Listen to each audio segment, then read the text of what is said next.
Hello বন্ধুরা, welcome to my new blog video. তো বন্ধুরা, আজকের ভিডিওটি হতে চলেছে খুবই ইন্টারেস্টিং, কারণ আজ আমরা বন্ধুরা মিলে যাচ্ছি অযোধ্যা রাম মন্দির। আমাদের এই চ্যানেলে যারা নতুন আছো তারা অবশ্যই চ্যানেলটাকে সাবস্ক্রাইব করবেন, কারণ প্রতিনিয়ত আমরা এরকম ইন্টারেস্টিং ভিডিও আপলোড করতে থাকি। তো বেশি কথা না বলে আজকের ব্লগ ভিডিওটি স্টার্ট করা যাক। অযোধ্যা মন্দির ভগবান রামের জন্মস্থানে নির্মিত একটি হিন্দু মন্দির। এটি উত্তরপ্রদেশের অযোধ্যাতে অবস্থিত। এই মন্দিরটির স্থাপত্যশৈলী বেশ আকর্ষণীয় এবং এর চারপাশে রয়েছে সুন্দর বাগান। আপনি কি এই মন্দিরের ইতিহাস সম্পর্কে জানতে চান? অযোধ্যা মন্দিরের ইতিহাস বেশ পুরনো। মনে করা হয় এটি কয়েক হাজার বছর আগে নির্মিত হয়েছিল, তবে বিভিন্ন সময়ে এটি পুনর্নির্মিত হয়েছে। 1528 সালে মুঘল সম্রাট বাবরের নির্দেশে এই মন্দিরটি ভেঙে একটি মসজিদ তৈরি করা হয়েছিল, যা বাবরি মসজিদ নামে পরিচিত ছিল। পরবর্তীতে 1992 সালে বাবরি মসজিদ ভেঙে দেওয়া হয় এবং সেখানে রাম মন্দির নির্মাণের কাজ শুরু হয়। অযোধ্যা মন্দির এবং বাবরি মসজিদের ইতিহাস বেশ জটিল এবং এটি বহু বছর ধরে রাজনৈতিক ও সামাজিক উত্তেজনার কারণ ছিল। এই ঘটনায় অনেক সহিংসতা ও রক্তপাত হয়েছে। ঐতিহাসিক বিবরণ অনুযায়ী 1528 সালে মুঘল সম্রাট বাবরের সেনাপতি মীর বাকি অযোধ্যায় একটি মসজিদ নির্মাণ করেন, যা বাবরি মসজিদ নামে পরিচিত হয়। হিন্দু ধর্মাবলম্বীদের বিশ্বাস অনুযায়ী এই মসজিদটি ভগবান রামের জন্মস্থানে তৈরি হয়েছিল, তাই হিন্দুরা এই স্থানটিকে রাম জন্মভূমি হিসেবে দাবি করে। 1853 সালে এই স্থানটি নিয়ে প্রথম বিরোধ দেখা দেয়।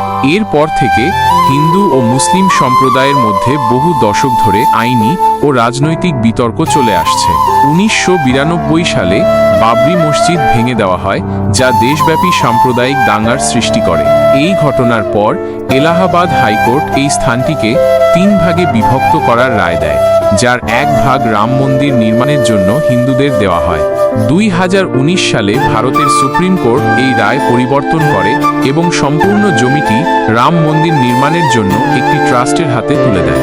এর ফলে বাবরি মসজিদ রাম মন্দির বিতর্কের সমাপ্তি ঘটে এবং বর্তমানে সেখানে রাম মন্দির নির্মিত হচ্ছে।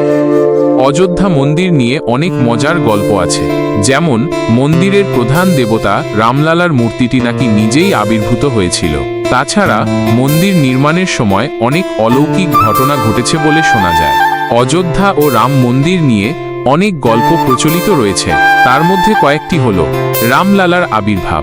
কথিত আছে 1949 সালে বাবরি মসজিদের ভিতরে রামলালার মূর্তি হঠাৎ করে আবির্ভূত হয়। এই ঘটনাটি হিন্দু সম্প্রদায়ের মধ্যে ব্যাপক আলোড়ন সৃষ্টি করে এবং এই স্থানটি রামের জন্মস্থান হিসেবে তাদের বিশ্বাসকে আরও দৃঢ় করে। মন্দির নির্মাণে অলৌকিক ঘটনা। মন্দির নির্মাণের সময় বিভিন্ন অলৌকিক ঘটনার কথা শোনা যায়, যেমন মন্দিরের ভিত্তি স্থাপন করার সময় নাকি মাটি থেকে দিব্য আলো বের হয়েছিল।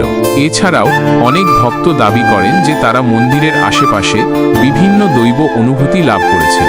দেবরাহা বাবার ভবিষ্যদ্বাণী। উত্তরপ্রদেশের বৃন্দাবনের বাসিন্দা দেবরাহ বাবা বহু বছর আগেই রাম মন্দির নিয়ে ভবিষ্যদ্বাণী করেছিলেন।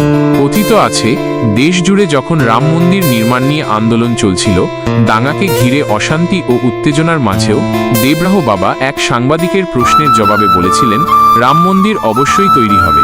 অযোধ্যার ঐতিহাসিক গুরুত্ব। অযোধ্যা শুধু রাম মন্দির নয়, এটি একটি ঐতিহাসিক শহর।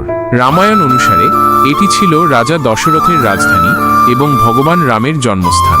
এই শহরের বিভিন্ন স্থানে রামায়ণের বিভিন্ন ঘটনার চিহ্ন রয়েছে বলে মনে করা হয়।